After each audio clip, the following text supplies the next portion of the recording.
The Hatcher family of African-American lineage from Williamson County, Tennessee, has roots that are deeply embedded in College Grove in the Arno community. The family lived in the 21st district between Allisona and Arno on Owen Hill Road. This remarkable family is traced to slaves Ned/Ed Hatcher, born 1810, and his wife Mariah. These two slaves were owned by a white slave owner named John R. Hatcher, 1818 through 1857, son of William and Lucy Rucker Hatcher of Bedford County, Virginia. Ex-slaves Ned and Mariah Hatcher remained in the 21st District after slavery.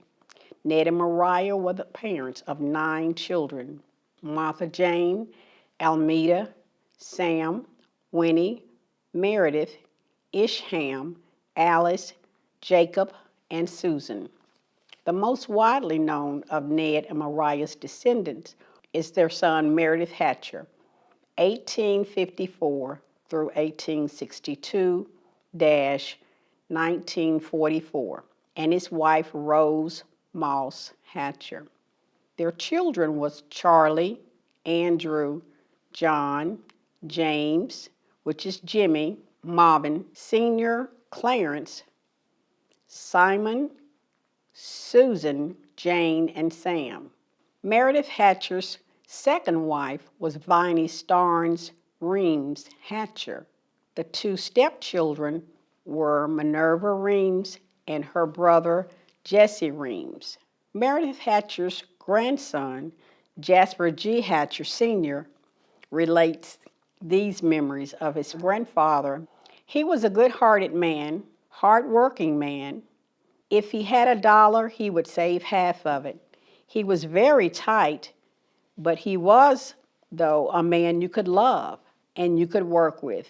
He always had good advice to give you. He always talked about being productive and saving and putting away things for a rainy day, as he called it. To grasp the true history of Meredith's family and his clan, Elder Jasper Hatcher Sr. shares the following details. I was born May 6, 1929. My parents were Marvin Sr. and Irma Odell Sadie Kennard Hatcher.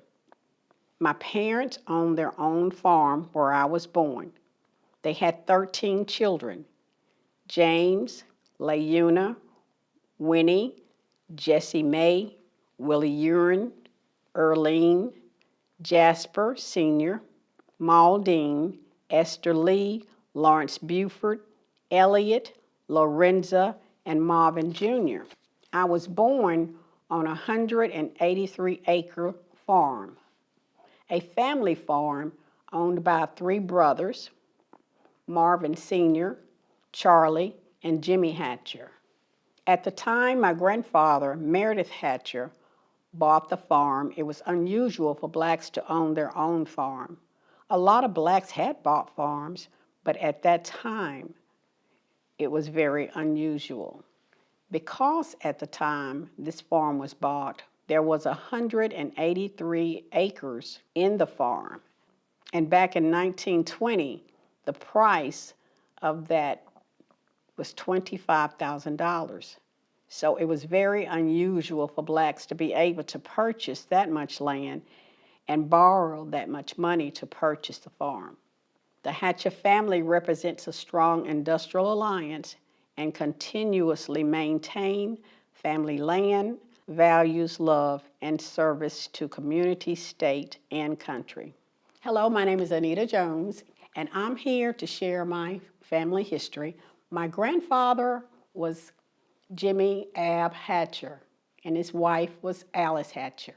Jimmy was the great-great-grandson of Meredith Hatcher, and Meredith was the grandson of slaves, Ned and Mariah, from Bedford County, Virginia.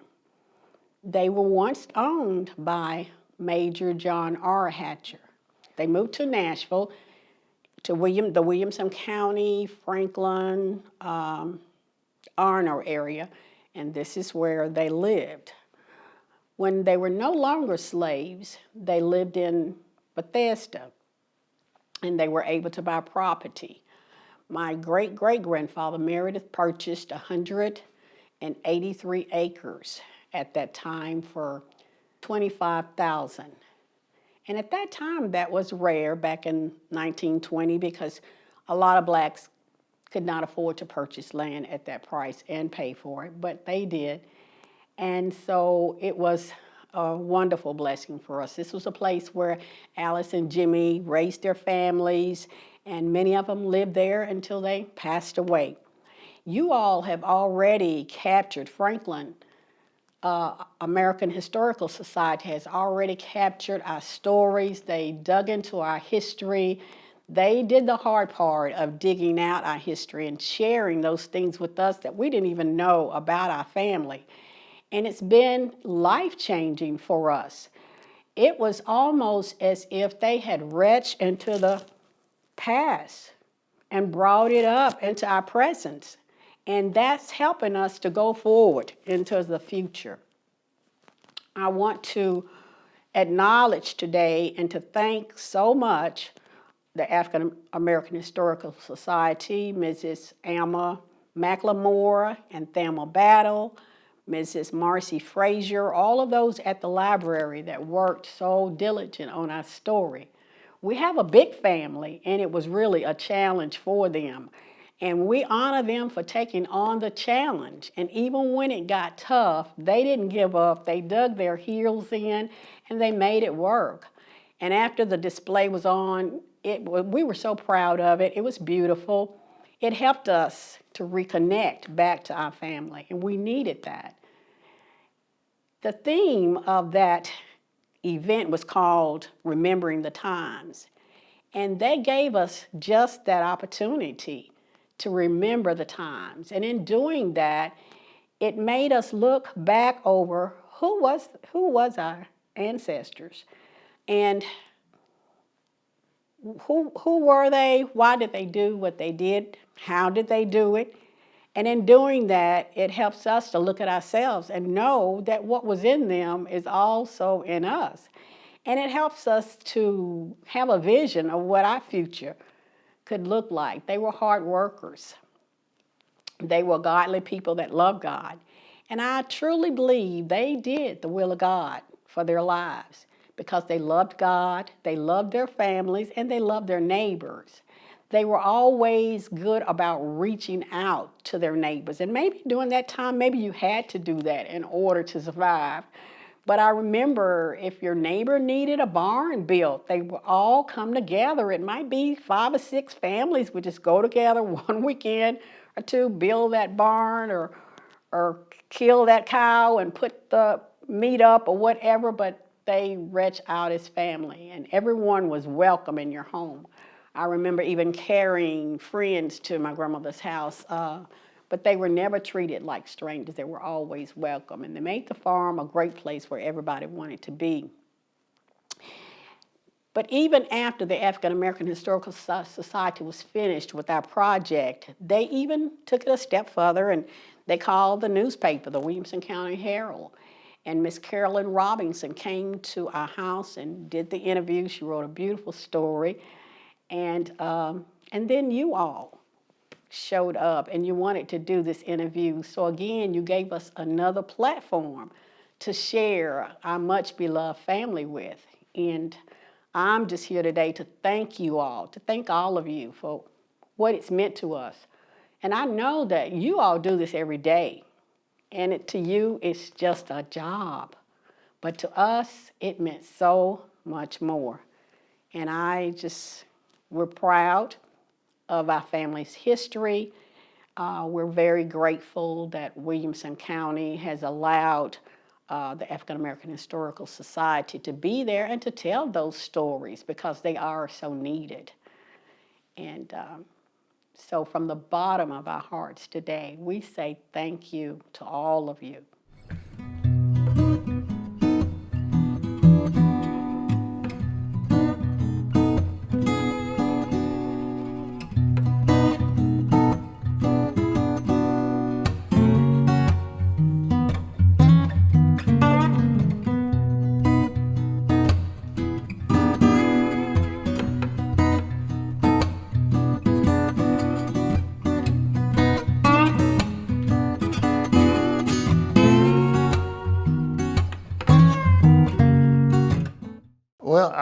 I'd like to commend the committee, Thelma Battle, the whole African American Heritage Organization for taking the initiative and choosing our family to participate in this great venture.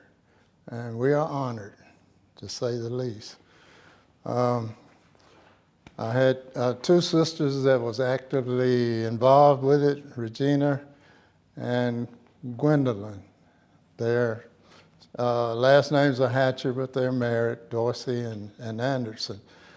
And I stayed pretty busy, so it was better for them to kind of meet with the group and figure this out, navigate through it. But I would just like to say I'm a descendant of Jasper G. Hatcher Sr., the oldest son.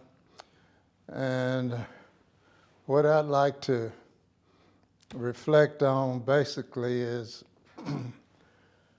Dad and his family. His dad was named Marvin Hatcher. And basically when I came on the scene in 1949, about 1959, I was about 10 years old, and that's when I realized that there was work involved on the farm, because we started milking cows, driving tractors. I was old enough, one of the oldest, I was the oldest, so I got involved first. So I realized from getting started in that, my granddad, he instilled that in his boys. He had 5 boys, and they worked at the same farm. And before him, Meredith and Ned. And we were dirt farmers, you know. We lived off the land. There wasn't many jobs out, so we lived off the land. We had chickens, cows, goats, pigs. We grew crops and worked the fields, you know. We had corn, cotton, sorghum. We hunted animals. We just did whatever was needed. We had chickens. We ate chicken for breakfast, and a lot of people don't understand that sometimes, but we had fried chicken for breakfast. And we lived in a little log cabin, about 4 rooms. And it was a kitchen, living room, potbelly stove, and bedroom and upstairs. And that was the former home of Marvin Hatcher, so my granddad. So the way I see this coming together is my dad moved eventually to my granddad's house, and his boys worked the farm. So when we moved over to that house and lived there, we grew up on that farm. And I was kind of in the middle of everything when Granddad got kind of low and sick and about ready to pass. He brought all of the siblings, his children, in, and he passed the farm down to his kids. And he said, well, whoever had the interest in working the farm, then he wanted them to kind of take over, and all the rest of his siblings to kind of make the price if they wanted to sell out to him to keep the farm together. And they came up with a solution. They all sold at a reasonable amount, and it fell down on Dad because he lived on it. He had the boys to work it, so it kind of, I guess it evolved into where we are now. And we are trying to keep it up as his dad wanted us to kind of keep it together, and then our dad wanted us to keep it together, so we're trying to do that. So that's pretty much what I wanted to reflect on, is We're going to try to keep the family legacy going and keep the property, keep it clean cut. We only have beef cattle out there now, and we cut hay. My brother Buford and I, we kind of cut it and feed the cattle and kind of take care of what's necessary on the farm. And the girls, they take care of the house. If we need anything fixed or anything, they'll point that out. And myself or Buford, we'll take care of it, you know. There's 4 generations of Jaspers. And I see a picture there that I wanted to reflect on. This is Jasper Sr., my dad, and that's me, Jasper Jr. This one is my son, Jasper III, and this is his son, Jasper IV. Every time we got together, where we were all together, then we would take a picture together, and hopefully that will be a legacy and keep his name going.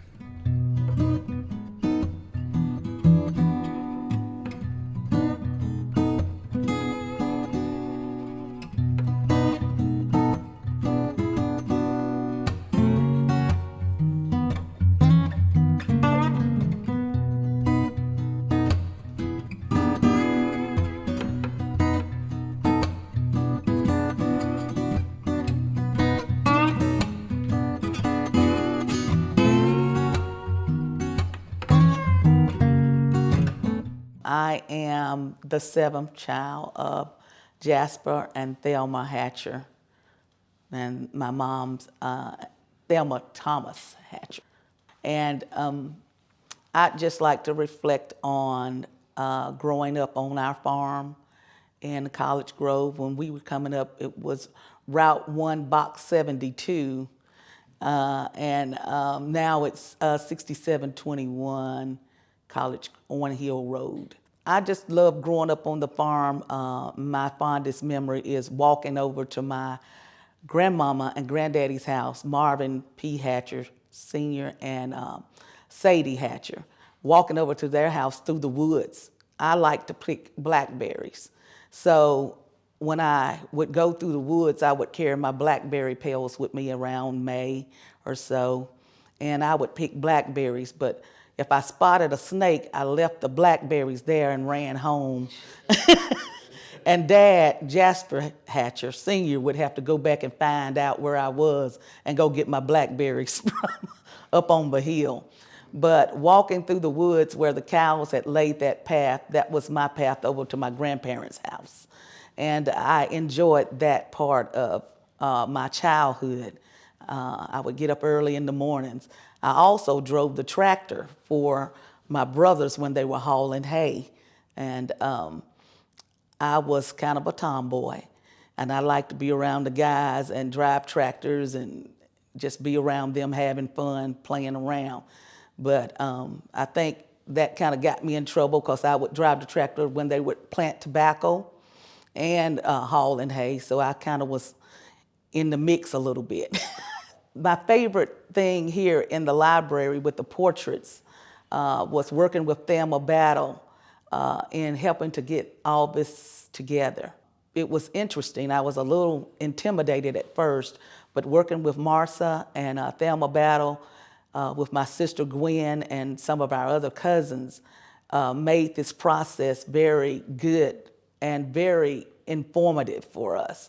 I enjoyed getting the pictures together, going through family books and history and pulling the information that we found out about some of our family members that I didn't know about, especially on Jim Abb's side and my granddaddy, Marvin P. Hatcher. It was a lot of their parents that I didn't know about and their parents from Ned and how they came to be in College Grove.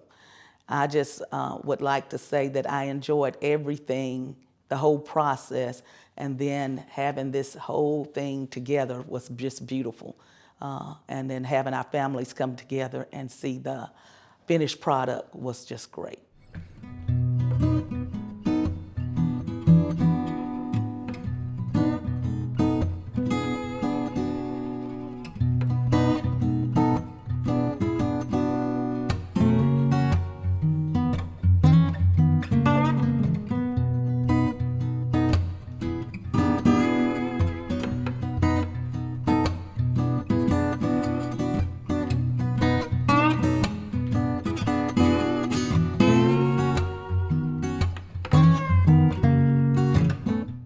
I'm the third son of the third son, and I was really Dad's right-hand man. You know, when me and my wife first got married, we was living in Nashville. When I got ready to move, I was looking for a place, and Dad he made sure that I was close enough because he needed some help, and I ended up living close to him. I lived about 3 miles from the farm, and every time he needed something, I was on speed dial, and he made sure I knew every aspect of what was going on because he said he had plans for me. And it worked out. We worked it out, you know, and he was a very good person to work with. It's a lot of hard work, and we got it done. You know, he made sure that we had the equipment to do what we needed to do. Every time something would break, some of the old equipment, he was in a position to get some, but he wanted to fix it.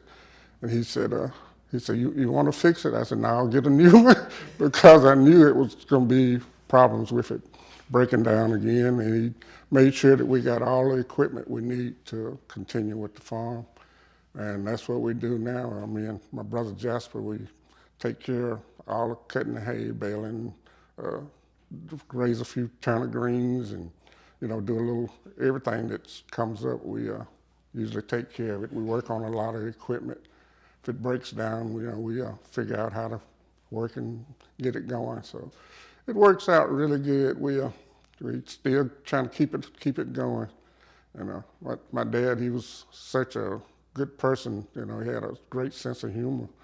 And since he was calling me so much, we was working so long sometimes. One time I told him, after I'd been doing it, I'd call him Pharaoh behind his back. He didn't know it. And one day I told him, I said, Dad, I call you Pharaoh behind your back. He thought that was funny. He said, all of them wasn't bad. I said, no, they wasn't bad. He said, you're a good one. But he had such a good sense of humor, and he was fun to work with. And we really enjoyed, our farm life. Even though it was so much work, we got it done, and got it done in good way of doing things. It worked out. There's so many pictures that I didn't know, like Uncle Jim App's side of the family. I knew him, but I didn't know the connection on all of them, and that was really interesting to me to learn the connection of everybody. It made a big difference.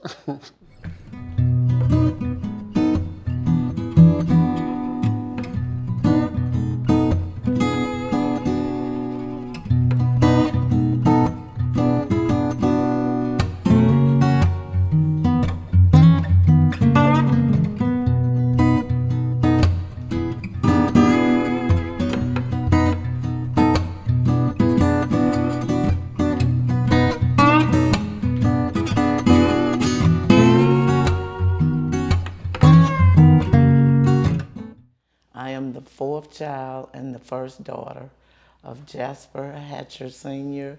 and Thelma Theresa Thomas Hatcher. And me being the first girl, I had 3 older brothers. And my mom taught all of us to clean, cook, even the boys. So when I came along, I'm sure the boys were glad because I got to start taking over the house while they got to go out in the field. And most of the time I stayed in the house with her learning to cook. And then we would go out in the garden and work, and we would prepare the food, we had all kind of fruit trees, cherries, peach, apple, plum, and we would pick the fruit and can it, and then we had hog killings, and we had beef, and we would kill the hogs, and we would wrap the meat, and we did all that kind of stuff and worked in the garden and helped Mom. So we learned how to cook. And this is one of my favorite pictures right here from the exhibit.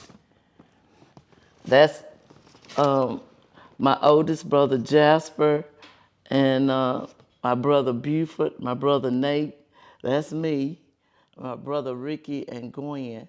This picture brings back so many memories for me because living on the farm was such a peaceful time for us. It was a lot of work, hard work and labor, but we did it in love and we enjoyed each other's company. So it was a good time, and I still reflect on those memories. And one other thing I'd like to say is the dedication of the highway for my father. On 96, they renamed part of the highway after him, and that was a great day for me also. Most of the time, the children like it's just country fried chicken, and you know they made fruit pies and cobbler pies and all that. Now I can cook those, but I don't cook them very often. But we cook stuff like turnip greens and green beans and stuff like that. The southern food, that's the food we hold on to. And cake baking, my sister Regina, she took over that. She bakes all kind of cakes. I bake pies, fudge pie. That's my favorite from my mom. I still make that today, the fudge pie.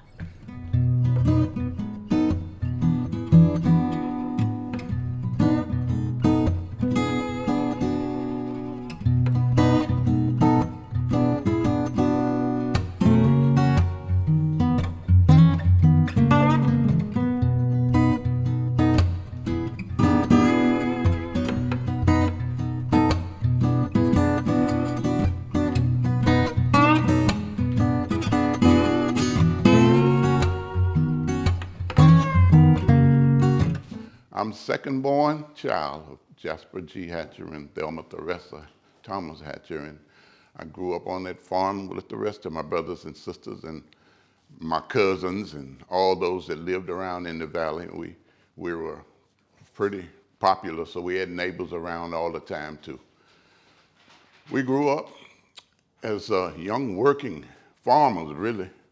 Daddy went to work and we went to work too on that farm. He gave us responsibility of milking cows at that time. We had to milk them before we went to school early in the morning. And then we'd preserve the milk, of course. And we sold the milk in Murfreesboro. A man came around in a truck every so often. We took the milk up to the end of the road the day he was coming and sit it for him, and he would be around to pick it up and take it to the market. And when the money came, we had a generous daddy. He gave it to us. He was a good man, always generous. But anyway, he taught us responsibility that way, because in the afternoon we had to still come home and milk them cows again, because he said their udders would go bad if the milk wasn't, taken from them every day, twice. And so we took care of that when we were little boys, and we grew up, we went to school, and eventually all that changed off, and we, had to grow into our adulthood life. But we did. We worked the farm with gathering the crops, the hay and everything, and our neighbors and us shared work, shared labor. If one had to do something, we'd help them, and if we had to do something, they would help us. And that's how it worked down there in the valley. Eventually, when I finished high school, I went all through grammar school and everything, and finished high school, I moved away to go to Chicago to go to electronics school, of which I had already had a year of correspondence with and was already advanced in the course that I was in, which was electronics technology. I appreciated that. I learned a lot, and I knew a lot. When I got to Chicago, I was so surprised. I thought I'd be the old country boy that didn't know how to handle the city, the big city. But it's turned out that the old country boy knew more than the city folks and could see things coming before they developed, and I was always okay. And I think a lot of times how God, when he gets ready to send a prophet to do his work, he sends them to the wilderness. Well, I came from the wilderness, and I appreciated that knowledge because it helped me many times through many things that I saw developing, because, the city ain't an easy place when you see people that think they can prey on you. And I was always standing there looking at them, wondering, how you gonna do it now that I see you? Because I'm ready for you. And it would always, disband things. And I learned all my relatives up there. My oldest uncle, my daddy's oldest brother, James O. Hatcher, he lived there, and he was married. And I knew all of my people from there. and he still has his children living there. Creola, she's still there, and I talk to her once or twice a year. Last year we talked again. Margot, his oldest daughter, by his second wife. Well, actually, she was his only wife because Creola was by his lady, but they were getting married, but they didn't. And then Sandy, I talked to her quite often as well. And then he had a cousin, actually, by his mama's sister. She married a Hatcher too. And him and Richard were best buddies up there, and they worked together at Corn Products and did a lot of productive things. And I was very proud to get to know him and their family. We're still in touch with them all the time. They call me and I call them back. So I'm in touch with that leg of the family up that way. And as I finished school, I stayed in Chicago and eventually got married up there. And most of my children, well, two of my children, actually three of them were born in Chicago. No, what I'm talking about, I got five, four. Nate Jr. was born there too. And then I moved back home here in 1978. So I left in 1968 and I came back in 1978. And as we came back, I, of course, moved to Nashville, and that's where I raised the rest of my kids. And I had one other daughter, she was born here. And they're all right around together, except I lost one son. And he was the only one gone from 99 to probably around 2011. I forget the next one that passed, but I lost that boy to asthma. As a child, I had asthma real bad, and so did my dad. And sometimes you could hear us breathing before you got in the house because we were struggling for breath so hard. My brother and some of my other siblings developed it as well. Some of them not as early as I did and he did, but we did have to deal with that. But thank God he let us get through it, and we were okay. And as I got home, and I started a little business, construction business, after a few years, and I would help Daddy out a lot of times with things on the farm. When I would outgrow some construction equipment, trailers and stuff like that, I would take them to him. And he needed them, and he could use them, and he appreciated them so much. And I would donate them to him, and he said, well, how much I owe you? I said, you already paid me. And he said, thank you. And I noticed him always going up on the hill with his tractor with all his fencing in the bucket, and that's what he had. And I said, well, you need something besides that. And I gave him an old truck. It was a nice old four-wheel drive that could go almost anywhere. And I told him it would climb a tree if you could find the right angle to get on it. He said, okay. And he appreciated that truck, and he fixed his fences with that truck. We still use that old truck till today. And the old cow trailer that he uses that haul his cows off, that was my first equipment trailer. And when he got that one, he went and put a rack around it so he could carry his cows off. We still use that every time we have to haul cows away. It happens. And my brother Buford had another trailer that I, kind of donated to him, and he uses it to get the hay out of the field, and it helps a lot. We had a good deal out there, and when he needed something like the ponds, the water springs would sometimes silt up with a lot of mud. And he said, can you help me? I'd go out there. I had a skid steer loader, bobcat as most folks call them. And I would go clean them old ponds out and get them straight so that the water would have a place to a reservoir, and the cow could get to it a lot easier. And we had two springs. One was the drip spring, and the other one was right over by the farmhouse where we lived at. And so I would keep him cleaned out when he needed me to. And he really was a fantastic man, and he never gave any of us any problems. He always gave us love. And he worked us hard because he knew, I guess he read it before we did, by the sweat of your brow, you got to do things. And God will pay you, and that's what he did. And I would always try to get away without him giving me money for things, but he would say, look, it costs you money, it costs you time to come out here. He says, I'm going to give you something because I appreciate you even being willing to come. Some kids don't even come to see their parents to say hello. I said, I know. He said, well, anyway, he was that kind of guy. And my mama, special too, so special. She had a heart, man. She taught us to love, and she gave it to us in so many ways. She used to iron and put our clothes away, fold them, everything, starch them, have them nice and neat and everything. And I remember the day that she told us we had to iron our own clothes. It's because we'd go in that dresser drawer and get them clothes out, and we'd push stuff aside, getting our clothes out, and we'd wrinkle them up and mess them up. She saw that, and she said, well, now's the time for you to iron your own clothes. I remember like it was a day that just like a day that she just came, she just taught us so much. And that's what she did. She meant what she said. She taught us right, and she kept us straight. And we didn't have much trouble because she just threatened to tell our daddy on us, and we straightened right up because we didn't want a daddy to get involved with any of those things. But that farm was a beautiful place, and Daddy finally built this barn he's got right now, and it got all cluttered up and everything. And I went in that barn one day because some guys had the hay and stuff all square, and I just built shelves all around and straightened it up so that he could get some of that stuff out of his way and use it like he needed to. I probably need to do it again, but that's basically how I helped out on the farm and did what I could.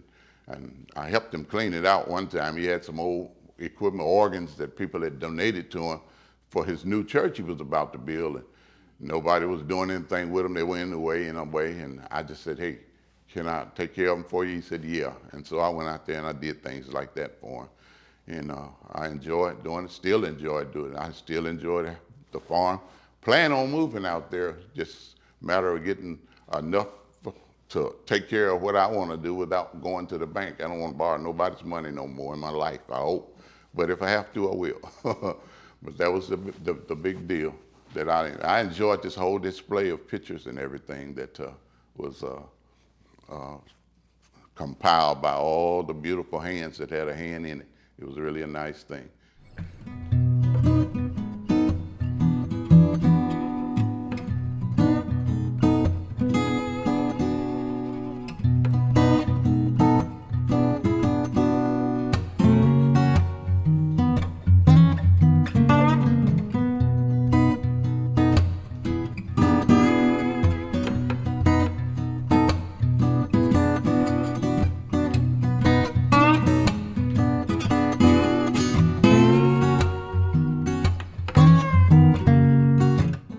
My name is Ricky Donnell Hatcher, Sr.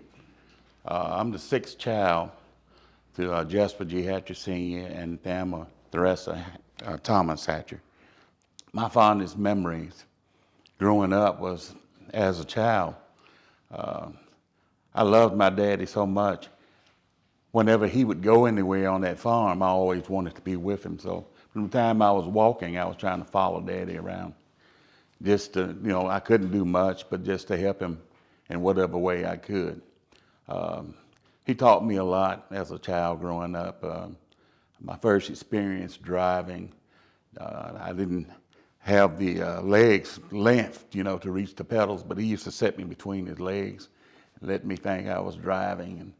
And of course, living on a farm, you have the opportunity with wide open spaces to drive the tractors and the trucks. So I was driving, and all of us were, at very young ages, carrying on the responsibility of whatever needed to be done on the farm. And then there was the hard work part of it. I had fun learning how to drive the tractors, but when it came time to raise tobacco and the hay, and we used to have to put in some hard days. It was hard. They used to have an expression back in the day, when you work so hard and you just about had it. His father, Daddy Marvin, used to call it that boy then white-eyed. It was his saying, and I never knew what he meant. I said, "What a white-eyed mean?" And my oldest brother one day, we had been working all day long, and we were all tired. And I was on the ground and lifting the hay up to him so he could do what he needed to with it. And I looked at him, and his eyes, they were real white because he was so tired. Then I said, now I know what he's talking about. He was about to pass out. We was all tired. But I'll never forget that. And Dad was a man that stayed busy. He had a lot of hats that he bore. He took care of his mother and his father, made sure that they got to the doctors. appointments, and then he had a public job. He worked for Kroger, he drove trucks, he did a lot of things. Then he had the farm. So I was always like, Daddy, how do you do so much? I called him the Iron Man, you know, because he would take naps, get up, and a lot of times I don't know what was going through his mind when he was sleeping, but when Mama would send me to wake him up sometimes because he needed to get up to go somewhere, I had to stand back and I said, Daddy, because he'll jump straight up in the bed thinking he's late to do something, you know.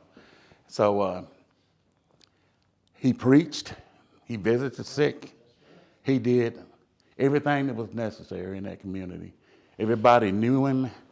He had 8 children, but there were a lot of people who claimed him. You, my father, too, because of the type man that he was.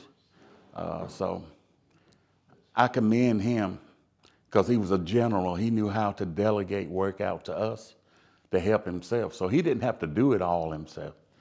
He trained us as boys, and my sisters. You know, we all were trained in love. He taught us to be supportive as a family. You know, when one of our children was graduating, him and Mom never missed a graduation, and he taught us to support each other like that in love. You know, we grew up in the church, whether we wanted to go or not. On Wednesday, Bible study night, you had to go. Sunday morning, you were going. After we got up of age where we could go out and have a little fun, I don't care what time you got in that morning, you were going to church. And and I think about that. And when I was younger, I used to kind of fake getting sick so I wouldn't have to go. And Mama tricked me one time when they left out. She sneaked back in, caught me up playing. So that was the end of that. But my fondest memory of him is just being able to follow him and watch his example. He taught us all so much, and I love him for that. And we're trying to keep this legacy of love going.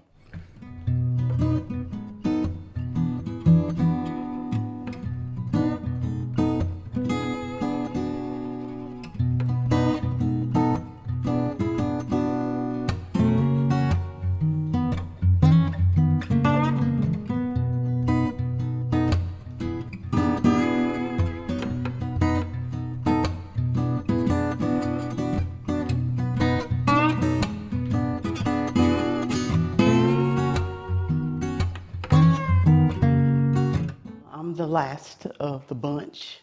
I'm the 8th child. I didn't have to do a lot of work on the farm. When I came along, it was already settled, and Dad was doing the most of it, and my brothers came back and helped with whatever they needed or he needed done. So I just basically enjoyed my brother Ricky. He was still home when I was there, and Regina. And we were out riding the bicycles on the farm, just having fun. Reflections of Dad and Mom, they were just the best parents that you could ever ask for. I love the pictures. I love going back, seeing where we come from up until now. Wonderful grandparents, parents, family, very supportive of everything you do. If you need anything, we were raised to be there for each other, and we still do. My brother Jasper kind of took on the wings after Dad passed, and we're still together. So just enjoy family, appreciate the hard work in bringing this exhibit into place, and just glad to be here.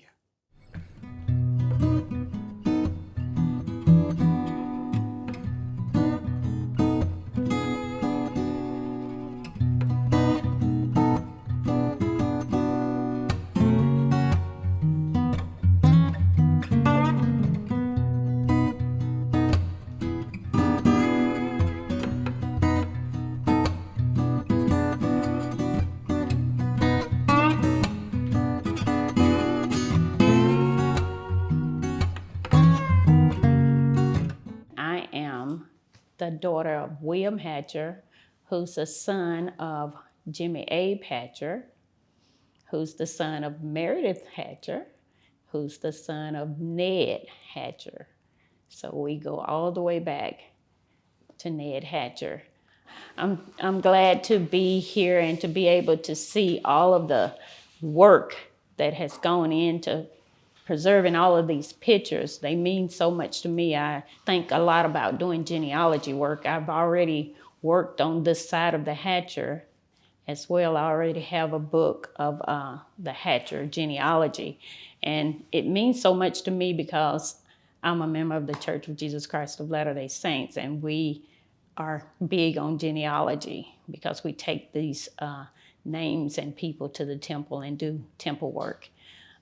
This is my grandmother, Alice Hatcher, and she's the wife of Jimmy Abe Hatcher, and she was the best cook that I know. We went over there every Sunday as a family and ate a big hearty meal. It was so good. And after our meal on Sundays, we always had a big ball game. And I remember that so well because everyone had so much fun. They had so many cousins and family there that we had enough to have a lot of fun playing ball. And after the ball game, sometimes we got together and did other things. And one particular weekend, all of the adults and the children got together and we played a tisket-a-tasket. And I remember having so much fun because we got to play with the adults. But it was a sad time as well because my Aunt Marie fell playing a tisket-a-tasket and hurt her arm. She knocked her arm out of joint. So that ended the game. But it was the most fun that I can ever remember at my grandmother's. And we had fun doing other things as well. On Easter, everyone brought colored eggs, and we had so many Easter eggs hunts that day. And it was just so much fun to peep out the window and try to find where everybody was hiding eggs, and the adults hunting eggs. That was the most fun for me, seeing the older people, my dad even, out looking for Easter eggs on Easter. And that was some of the memories that I had. I don't remember the dessert as much as I do the meals. They were just so good. I mean, they had pies and cakes and just all kinds of desserts. We had family reunions pretty often back in that day, but and the food was just unbelievable. I just wish I still could cook as well as she did back in that day. But those are some of the memories that sticks in my mind that I have today.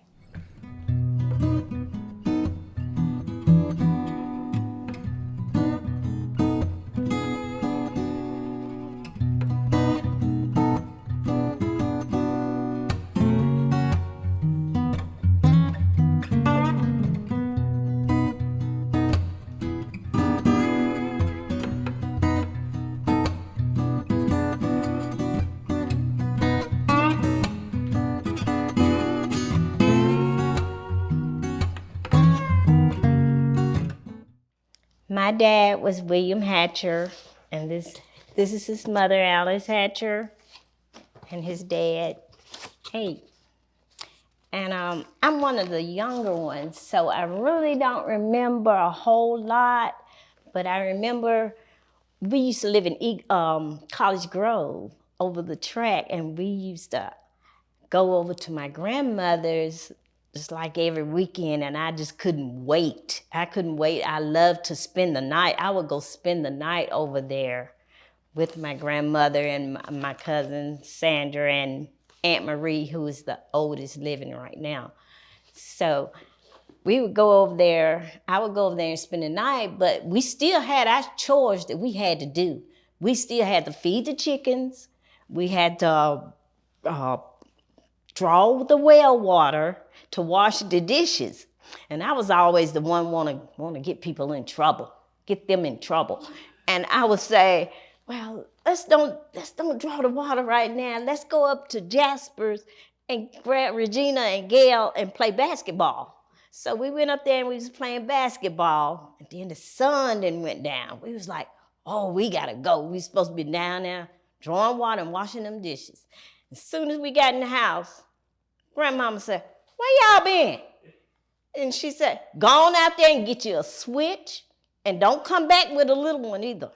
We had to get a big switch.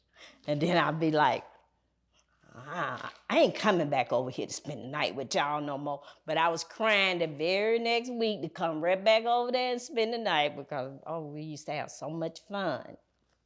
And also, we had to go get the mail out of the mailbox. And it was a long dirt road we had to walk to get to the mailbox. And I had an uncle, his name was Albert, and he had hunting dogs.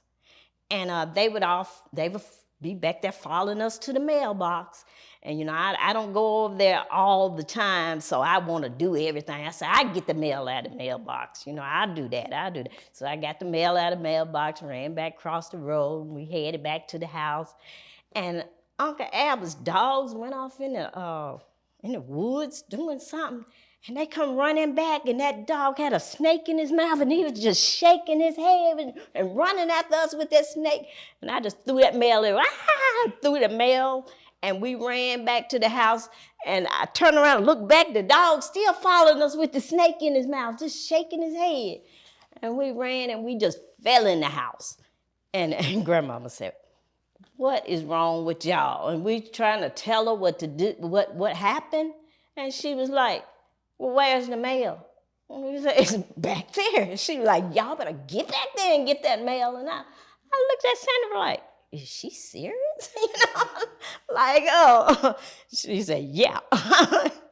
Yeah, but then I said that again. I ain't coming back over here no more. But I was still back the next week. I mean, it was just so much fun just doing things and like picking strawberries and plums and apples, and you know, that's what I remember. Oh, we don't do it enough at all, but they just don't know what they're missing. I mean, oh, we had a ball. It's just amazing.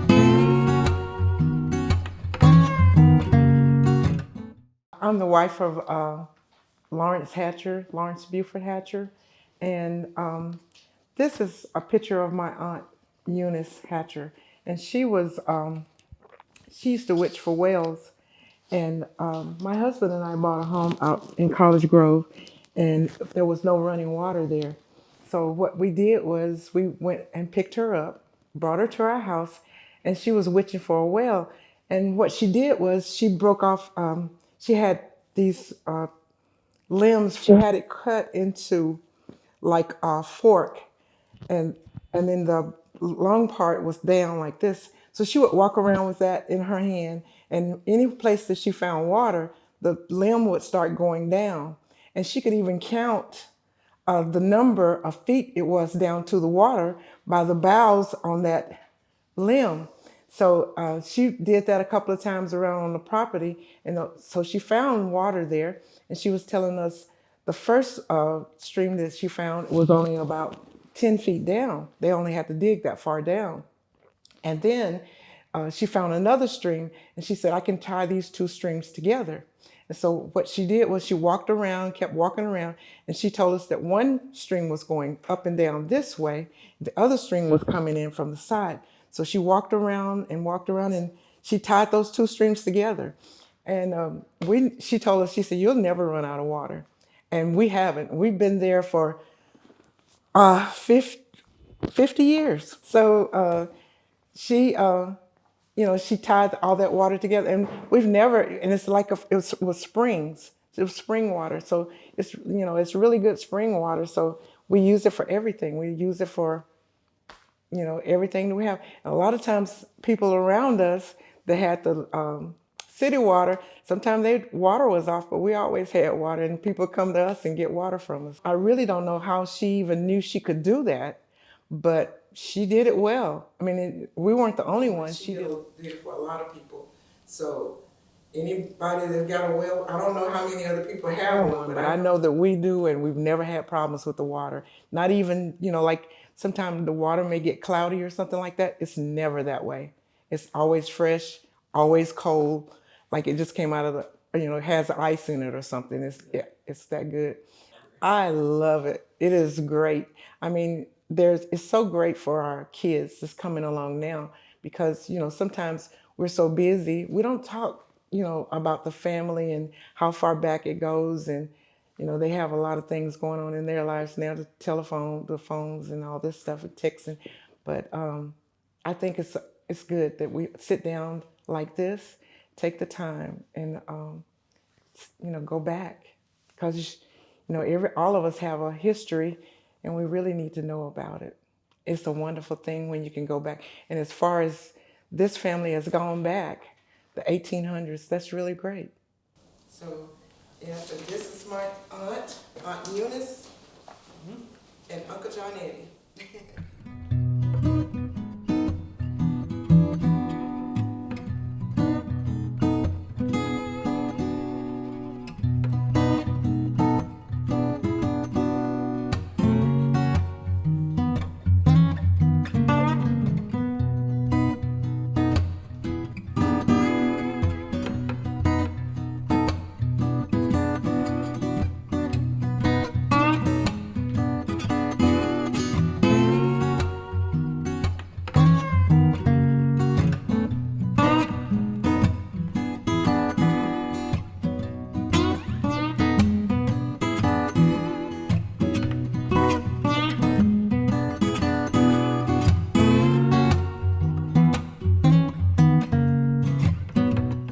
I am the wife of Ricky D. Hatcher Sr. From the moment that I met the Hatchers, they have always made me feel like I was a part of their family. I have always felt connected to them from day one. And one thing I can say about them, whenever something happens, they are Johnny on the spot. They are a praying family, and they stay connected to one another, and they always check in on one another, check in to see how you are, how you doing, if you need anything. Like when my husband was sick, I didn't have to worry about nothing. They were always there for him. Even when I was sick, they came together, they made sure that I had what I needed, and I appreciate that. And I couldn't ask to be involved in a better family than the one that I am with the Hatchers. And I love them with all my heart. He was with some guys. I was coming from Williamson County Hospital here in Franklin. And I was walking down the street, coming from the hospital. I was walking back home. And I saw him going into a store. And I said, oh, let me go and follow him. So I went in the store, and that's how I met my husband at Jewel's Market on Cottage Creek Pike.